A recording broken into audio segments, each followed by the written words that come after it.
shafo mama kwa ba de ba sindika CV so hey before beef ya de ne apie enu na ye ka enu na ye fa ne ye bobo mu ni akyerem ha musu fu area mama mo ma ho fa me de gina fine girl na me gina hey enuanum ne adofo monim se fiasha senega ni mbe ya James and John ni obeka say owo mo South Africa yi mesra mo ase abongobri obo ase aya na owo nkoda yi mi be kire mo akire mo area mama musumfo Jesam Company Limited tai papa mesra wo tai no say de bia the cover organizer wa pachoko Jesam omo old one wo ni new ones obema o tai egu ka asema wa wutene mu a wo be fa bibi to say area mama de simu a tai na njojo wo de be kwa aba mesra mo abusiafo efiasha senega yenim se owo James and John e was South Africa no ebusiafo mesra mo so oboa say your oboa se ha bongo bria ya no wo nkoda yo ino beda da yen say owo won South Africa make nipo jan kola edi ma omo no tisalege chop money crayfish senega and febimbo chop money kroman nkoda ni bi for 7 good years as a fish senega ba betwi ni tie pie oba ya na nkola na ye nipa no ino beje ye obehia ho ino beka kire Ghana fo say hey nkola no wo mo South Africa nti fish senega na ngasa no em se ntro no ye di twa ne mfruma ye di ntro e twa ne mfruma ya wo no na ebeso no hwanse madro no ina nyam ntro edi fra hwanse madro ina ede som no ebusiafo fish senega oye ko hwini dada ni dabra bani se sebi manu da samuna so anya ne twankwa ne ha no na no so ha no atrofo bia ni Ghana ni efiasha senega ese Ghana fo monim se James and John bongobri monim bongobri baby amekọ wedding na ewi am phone no eho se ho ina okọ won mbe yi owie ye no o se owo mo South Africa efiasha senega me pa cho those call celeb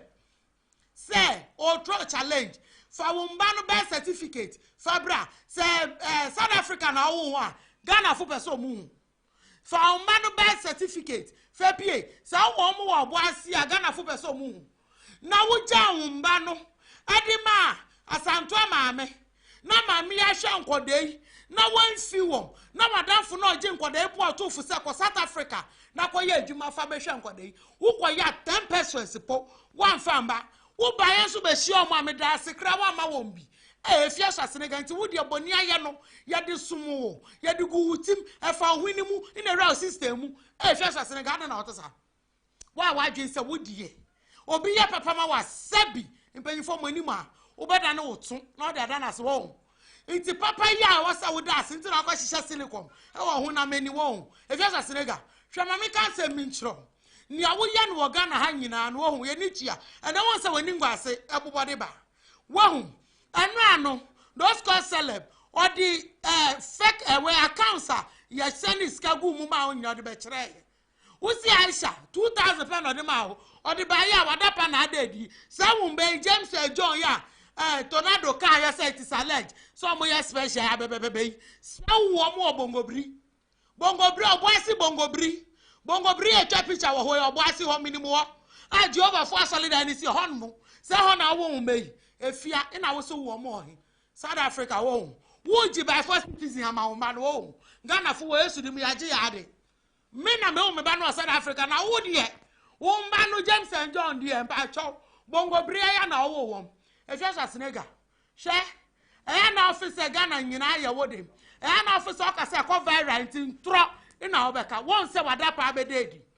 wadapa ina abededi no Ghana fo yese mo se efia senega ba mesra mani diemu mo pa bebi fa enso de ntro ode besim kwan ode ntro ode betete ho ode ntro ode besensemu efiasha senega wo ye be ma ka wanyem nkrofo be tete wonje sasa wo hwe chichi die wo Ghana ha mpanyifu ani di mu ati se yen obi ti se area mama fine sister bi say fine girl utumi dada me ka to mitim so wo James John e wa South Africa unte da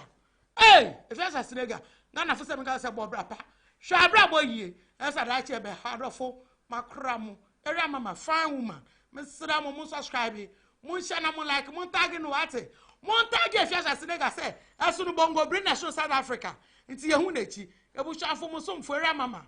Makramo. Bye bye.